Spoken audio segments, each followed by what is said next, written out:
이번엔 증시 보겠습니다. 이번 주 우리 증시는 급락과 급등, 다시 급락을 오가며 연일 극심한 변동성을 보이고 있는데요. 오늘 아침도 분위기가 어둡습니다. 현장으로 가보겠습니다.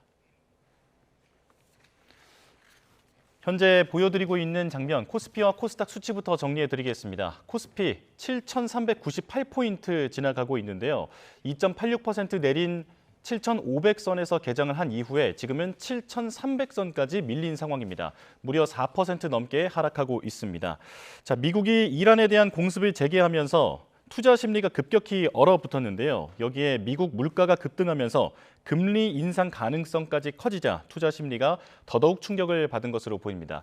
코스닥도 보겠습니다. 1.52% 내린 937포인트로 출발했는데 현재는 923포인트로 낙폭을 더 키운 상황입니다. 자, 미국 오라클의 실적이 기대에 미치지 못하면서 기술주 주가에도 부담을 주고 있는데요. 여러 가지 악재가 겹친 아침입니다. 그리고 원달러 환율 보겠습니다. 걱정이 다시 커지고 있는데 어느새 1,500원대 환율이 3주째 이어지고 있는 상황인데요. 원달러 환율 오늘 1.3원 오른 1,525.5원에 개장해서 현재는 1,523원을 지나가고 있습니다. 지금까지 개장 상황 살펴봤습니다. 미국 이란 간 군사적 긴장 고조로 코스피가 오늘도 하락세를 나타내고 있습니다. 반도체 투톱 삼성전자와 SK하이닉스는 각각 30만 전자와 200만 닉스에서 내려와 있습니다. 국제유가도 상승하면서 원달러 환율도 1,520원대를 기록 중입니다. 현장에 취재 기자가 나가 있습니다. 류환웅 기자, 코스피가 하락 출발했는데 지금 상황 어떻습니까? 현재 코스피는 7,400선과 7,500선을 오르내리고 있습니다. 전날 4.5% 급락했던 코스피는 오늘 3% 가까이 내린 7,500선에서 출발해 한때 7,300선까지 내려갔습니다. 간밤 뉴욕 증시에서 반도체 등 기술주 급락에 3대 지수가 일제히 하락하면서 우리 증시도 충격을 받고 있습니다. 삼성전자와 SK하이닉스 등 반도체 투톱을 비롯해 시가총액 상위 종목 대부분 하락을 면치 못하고 있습니다. 삼성전자는 30만 원대에서 SK하이닉스는 200만 원대에서 내려와 있습니다. 외국인 투자자들은 24거래일 연속 순매도를 계속하고 있습니다.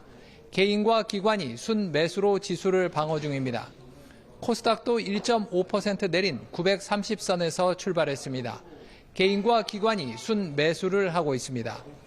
코스닥은 최근 3거래일 연속 1000선을 회복하지 못한 채 900선에서 움직이고 있습니다. 네, 원달러 환율 상황도 전해주시죠.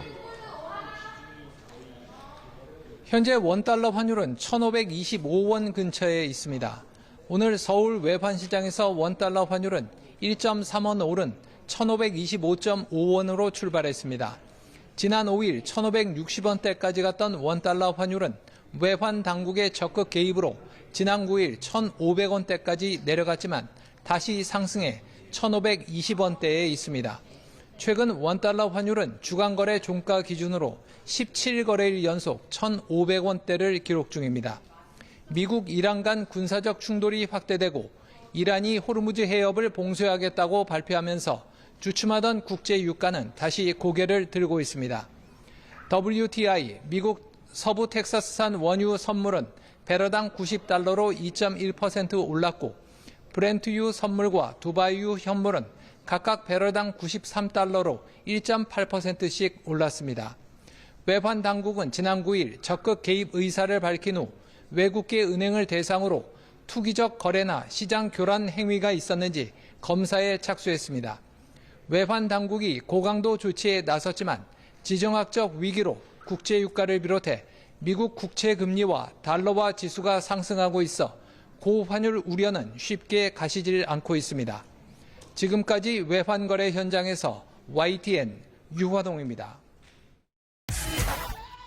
미국과 이란 간 군사적 긴장 고조로 하락 출발했던 코스피가 오늘도 큰 변동성을 보이고 있습니다. 어제 4.5% 급락한 채 마감했던 코스피는 오늘까지 3% 가까이 내린 7,500선에서 출발해 한때 7,300선까지 내려갔다가 10시 28분 기준 7,700선 초반을 오가고 있습니다. 코스피가 장중 하락세를 보인 건 간밤에 뉴욕 증시에서 반도체 등 기술주 급락에 3대 지수가 일제히 하락한 데 따른 영향으로 보입니다. 네, 증시 알아보겠습니다. 미국 이란 간 군사적 긴장 고조로 코스피가 하락 출발했지만 낙폭을 줄여서 혼조세로 전환했습니다. 약세를 나타내던 삼성전자와 SK하이닉스는 각각 30만 전자와 200만 닉스를 회복했는데요. 국제 유가 상승으로 원달러 환율은 1,528원까지 상승했습니다. 현장에 나가 있는 취재기자와 함께 금융시장 상황 좀 더 살펴보도록 하겠습니다.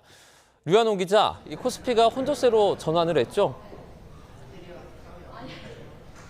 그렇습니다. 현재 코스피는 7,600선에서 오르내리고 있습니다. 전날 4.5% 급락했던 코스피는 오늘 3% 가까이 내린 7,500선에서 출발해 한때 7,300선까지 내려갔습니다. 하지만 개인 매수세가 커지며 낙폭을 만회해 한때 7,800선까지 올랐습니다. 삼성전자는 30만 원대 회복을 시도 중이고 SK하이닉스는 200만 원대로 복귀했습니다. SK하이닉스는 한때 4% 이상 급등을 했습니다. 시가총액 상위 종목 중에선 반도체와 소부장 종목을 제외하고 대부분 약세입니다. 외국인 투자자들은 24거래일 연속 순매도를 하고 있습니다. 개인과 기관이 순매수 중이고 개인의 순매수 규모는 1조 원을 넘었습니다. 코스닥은 1.5% 내린 930선에서 출발했지만 1%대 상승세로 전환했습니다. 기관과 개인이 순매수로 상승세를 이끌고 있습니다. 코스닥은 최근 3거래일 연속 1000선을 회복하지 못한 채 900선에서 움직이고 있습니다. 원달러 환율 상황은 어떻습니까? 현재 원달러 환율은 1,530원 근처까지 올라와 있습니다. 오늘 서울 외환시장에서 원달러 환율은 1.3원 오른 1,525.5원으로 출발해 상승 곡선을 그리고 있습니다. 지난 5일 1,560원대까지 갔던 원달러 환율은 외환 당국의 적극 개입으로 지난 9일 1,500원대까지 내려갔지만 다시 1,520원대로 올라왔습니다. 최근 원달러 환율은 주간거래 종가 기준으로 17거래일 연속 1,500원대를 기록 중입니다. 미국 이란 간 군사적 충돌이 확대되고 이란이 호르무즈 해협을 봉쇄하겠다고 발표하면서 주춤하던 국제 유가는 다시 고개를 들고 있습니다. WTI 미국 서부 텍사스산 원유 선물은 배럴당 90달러로 2.1% 올랐고 브렌트유 선물과 두바이유 현물은 각각 배럴당 93달러로 1.8%씩 올랐습니다. 외환 당국은 지난 9일 적극 개입 의사를 밝힌 후 외국계 은행을 대상으로 투기적 거래나 시장 교란 행위가 있었는지 검사에 착수했습니다. 외환 당국이 고강도 조치에 나섰지만 지정학적 위기로 국제 유가를 비롯해 미국 국채 금리와 달러화 지수가 상승하고 있어 고환율 우려는 쉽게 가시질 않고 있습니다. 지금까지 외환 거래 현장에서 YTN 유환홍입니다. 네, 당분간 금리가 시장의 가장 큰 관심사인데요. 그 시작이죠. 미국의 5월 소비자 물가지수가 나왔습니다. 1년 전보다 4% 넘게 폭등했는데요. 시장은 당장 충격을 받았습니다. 오늘은 이정환 한양대학교 경제금융대학 교수와 함께 관련된 이야기 나눠보도록 하겠습니다. 교수님 어서 오십시오. 자, 미국 물가에 대해서 말씀을 드렸는데요. 우리나라도 아니고 미국 물가에 우리가 관심을 가져야 되는 이유부터 한번 짚어볼까요? 뭐 크게 두 가지를 말씀드릴 수가 있는데요. 사실 이제 미국 물가가 오르게 되면은 미국 금리가 오르겠죠. 미국 금리가 오르게 되면은 우리나라 환율에 큰 영향을 미치게 되고 우리나라 환율에 큰 영향을 미친다는 이야기는 우리나라 금리에도 영향을 미칠 수밖에 없다. 그러니까 미국 금리가 오른다는 얘기는 미국 달러의 가치가 올라간다는 이야기고요. 달러의 가치가 올라간다는 이야기는 원화 가치가 떨어지기 때문에 한국이 또 금리를 올려야 될 상황이 있을 수 있다고 보시면 될 것 같고요. 두 번째 이슈는 흔히 말하는 AI 투자 이슈입니다. 지금 AI 투자 이슈가 그러니까 설비 투자라고 이야기를 하는데 설비 투자 같은 경우에는 흔히 말하는 수익률에 굉장히 민감할 수밖에 없고 네. 금리에 좀 민감하게 반응하는 상황이 될 수밖에 없다라는 말씀 드릴 수 있겠습니다.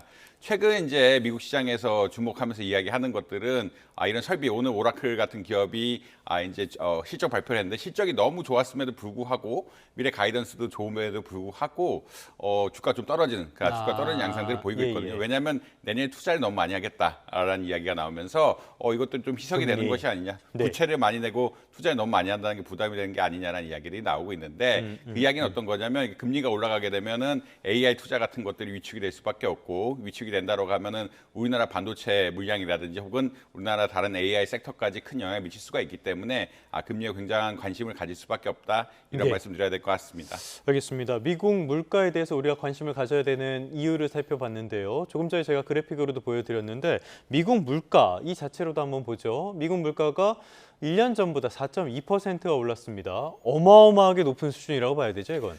사실 이제 지금 그래프에서 나오지만 2020년, 23년, 22년, 23년 흔히 말하는 물가 상승기 이후에 최초로 4% 찍었다는 데서 굉장히 좀 우려를 하고 있다라고 보고 있는 것 같습니다. 다만 이 물가 상승의 근본이 사실은 에너지 가격 상승이고요. 에너지 가격이 지난해에 비해서 한 23% 정도 오르면서 이 소비자 물가 상승률을 주도하는 양상을 보이고 있다라고 보시면 될 것 같고 뭐 자막에도 잠깐 스쳐갔는데 이제 흔히 말해서 에너지 물가를 뺀 흔히 에너지나 식료품 물가를 뺀 근원 물가 지수는 안정적이거든요. 2.9%대로 안정적이 나오고 예측보다 월간 상승률이 조금 떨어지면서 물가가 피크아웃 하는 것이 에너지 가격만 빼면은 생각보다 에너지 가격으로부터 다른 물가를 전이는 심한 것 같지는 않다라는 의견들도 나오고 있다. 이런 말씀 드려야 될 것 같습니다. 네. 조금 전에 말씀을 해주신 것처럼 근원 소비자 물가 이거는 2.9%로 비교적 안정적이긴 했는데 이것도 높은 수준이고요. 지금처럼 에너지 가격이 오르면 결국에 이것도 전이될 수밖에 없다라는 지적도 나오잖아요. 아무래도 그런 우려가 있다라고 보시면 될 것 같고요. 다만 이번 달 지표만 보면은 전이 효과가 생각보다는 크지 않은 것 같다라는 의견이 나오면서 오히려 금리 향방에 대해서 조금 더 관심을 가지게 되는 그런 이벤트라고 보시면 될 것 같습니다. 사실 이번에 그 소비자 물가 지수 그리고 이 근원 물가 지수가 시장에 부합함에 나옴에 따라서 물가 지수 발표할 때는 흔히 말 나스닥이 떨어지는 것이 좀 올라가는 양상들을 보였거든요. 올라가는 양상들을 보였는데 그 위에 이제 트럼프 대통령이 이란과의 전쟁들이 격화될 것이다 이런 얘기 나오면서 전쟁이 좀 흔히 말해서 이 주가가 좀 많이 떨어진 양상들을 보였는데 이 물가 지표만 보면은 사실 그 흔히 말하는 이 상품 물가라고 해요. 상품 서비스 그러니까 물가 지수라는 게 상품하고 서비스, 에너지, 크게 말하면 뭐 식료품 이런 정도로 구분이 될 수가 있는데 상품 물가 같은 경우에는 오히려 이제 월별로 봤을 때는 약간 떨어지는 양상도 보이는 까닭에 미국 실물 경기가 또 안 좋은 것이 아니냐라는 이야기도 나오고 있다라는 이야기는 좀 드려야 될 것 같습니다. 결국은 물가지수 상승이 에너지 가격 상승에 의해서 굉장히 올라가고 있고 에너지 가격 상승이 아직까지는 실물로 퍼지는 것 같지는 않아서 실물 물가로 올라가는 것 같지는 않아서 지금 이 채널이 어떻게 될 것인가에 대해서 조금 지켜봐야 되는 상황인 것 같다. 이런 말씀 드려야 될 것 같습니다. 아주 나쁘지는 않았다라고 볼 수가 있겠는데 중앙은행 입장에서는 아주 나쁘지 않은 결과는 또 아닌 것 같습니다. 다음 주에 케빈 워시 새 의장이 주재하는 첫 FOMC가 예정돼 있는데요. 여기서 일단은 동결은 거의 확실해 보여요. 어떤 내용들에 우리가 주목할 필요가 있을까요?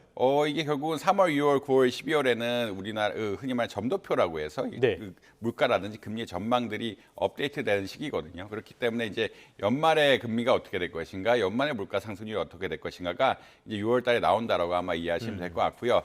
연준 의장의 스탠스도 굉장히 중요한 것 같습니다. 아까 말씀드린 것처럼 이 근원 물가 같은 데서 물가가 굉장히 많이 상승했다라 그러면 에너지 가격 상승이 소비재라든지 가격 상승 주도하기 때문에 물가 상승에 대한 이야기가 나올 수밖에 없는데 물가가 올라가기 때문에 금리를 조금 올려야 되는 이야기가 조금 실릴 수밖에 없는데 지금 약간 에너지 가격 상승에 비해서 물가, 흔히 말하는 상품 물가라든지 주거비가 안 올라가고 있는 상황이라서 이것들을 어떻게 해석을 하고 이 해석을 바탕으로 해서 통화 정책을 이끌어갈지 좀 궁금해하는 상황인 것 같다. 그리고 이제 케빈 워시가 새로 오다 보니까 케빈 워시 연준 의장이 새로 오다 보니까 기존의 지표를 어떻게 해석을 해서 경제적으로 뭐 전망을 내놓는다든지 이런 것들에 대해서 좀 파월 의장과 달라진 어떤 해석 같은 거 역시 주목해 봐야 될 것이 아닌가 이런 말씀 드려야 될 것 같습니다.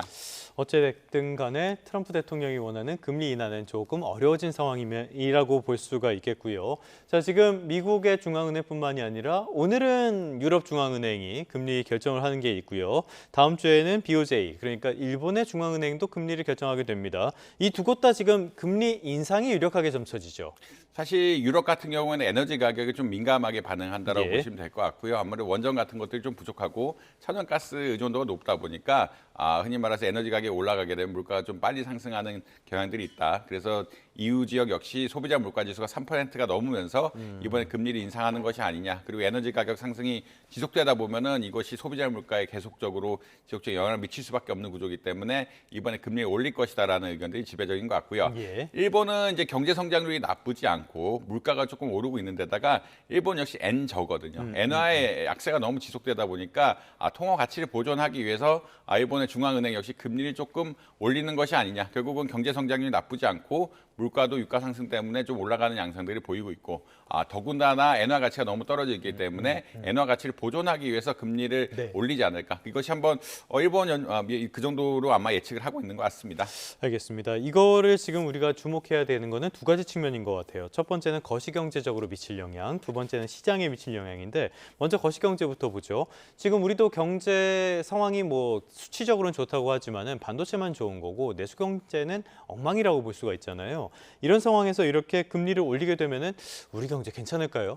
사실 이제 일본이라든지 뭐 ECB가 금리를 올린다는 얘기는 우리나라 금리를 올릴 가능성도 높아지고 있다라고 보시면 될 것 같고요. 네. 여러 전망들이 있긴 한데 7월에는 그러니까 금통위가 6월에는 없고 그러니까 6월에 그러니까 금통위란 것은 결국은 금리를 결정하는 어떠한 위원회라고 한국은행 위원회라고 보실 수 있는데 위원회가 없고 6월에는 없고 이제 7월 8월에 있는데 7월쯤엔 한번 올리지 않을까라는 뭐 의견들이 네. 많이 나오고 있다라고 말씀드릴 수 있을 것 같습니다. 근데 그 기저에는 아무래도 반도체 경기가 너무 굉장히 좋고 수치적으로 봤을 때 성장률이 좋은데다가 물가 상승률이 한국도 만만치 않은 수준이기 때문에 그리고 이제 가계 흔히 말하는 부동산 가격 상승을 좀 압박하려는 여러 가지 요인들이 있으면서 또 환율 안정까지 시키는 여러 가지 요인들이 있으면서 7월 달에는 금리를 인상하지 않을까라는 의견이 좀 많은 것 같다고 보시면 될 것 같고요. 네. 다만 앵커님이 말씀하신 것처럼 지금 경제 K자라고 이야기를 하죠.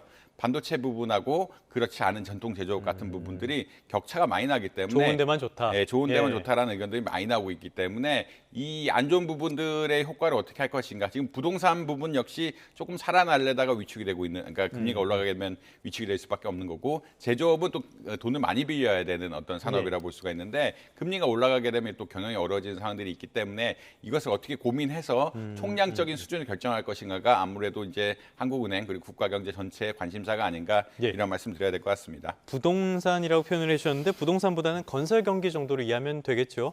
건설 경기는 워낙 낙수 효과가 크기 때문에 금리에도 영향을 많이 받게 되니까요. 자, 이번에는 시장에 대한 이야기도 해보도록 하겠습니다. 지금 이런 금리 불안정이 시장의 또 불안정으로도 이어지고 있는데요.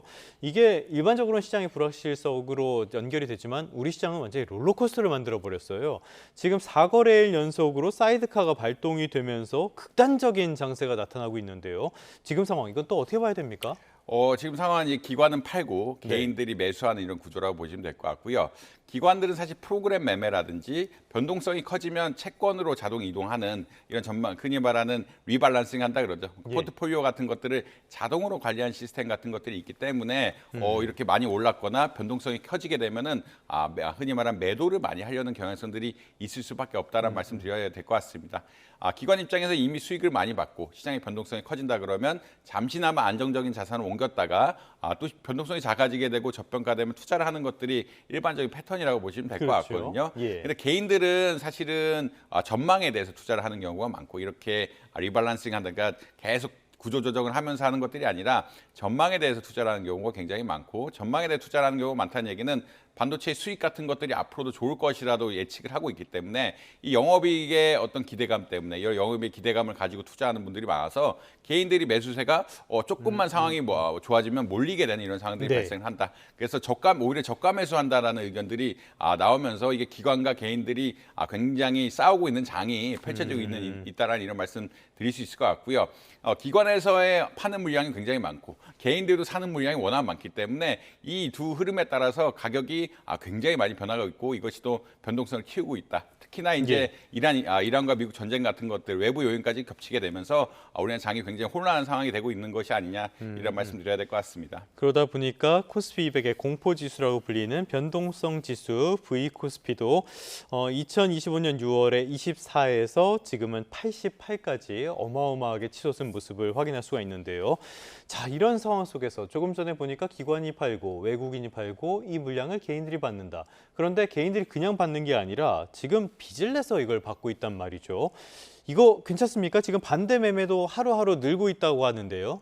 예, 반대 매매란 것은 사실 주가가 떨어졌을 때 개인들이 증거금이라고 이야기하죠. 예. 사실 비투라를 할 때는 자기 돈을 다 하는 것이 아니기 때문에 증거사에 돈을 빌려서 하는 경우가 굉장히 그러니까 증거사에 돈을 빌려서 하는 경우라고 보시면 될 것 예. 같고요.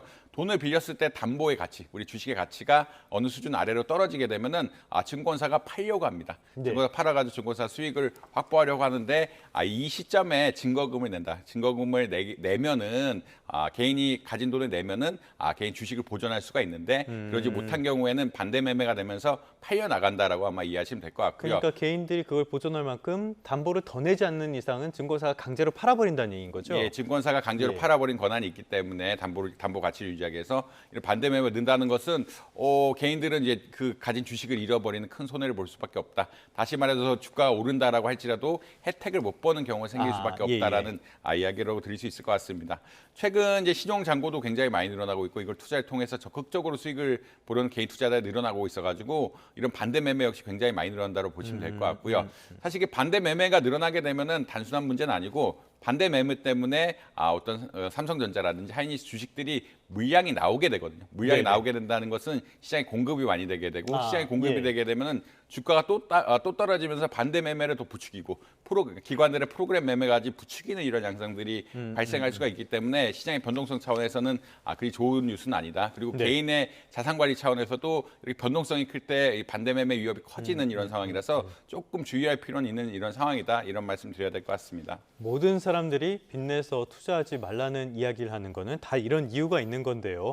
지금은 이런 조언들이 별로 시장에는 먹혀들지 않는 것 같아서 걱정이 되긴 합니다. 자, 비투가 걱정되는 건 또 있어요. 저희가 앞에서도 살펴본 내용인데 지금 금리가 오르고 있잖아요. 그러면 비투의 부담은 더 커지게 되는 거 아닙니까? 사실 이제 보통 증권사에서 빌리는 금리가 굉장히 높다라고 예. 7%, 8%대 하면서 일반 신용융자 하는 거 혹은 대주하는 것보다 굉장히 높다라고 이야기를 하고 있는데 이 금리가 올라가게 되면 추가적으로 당연히 금리가 흔히 말하는 이 빌리는 데 따른 예. 금리가 올라갈 수밖에 없고요.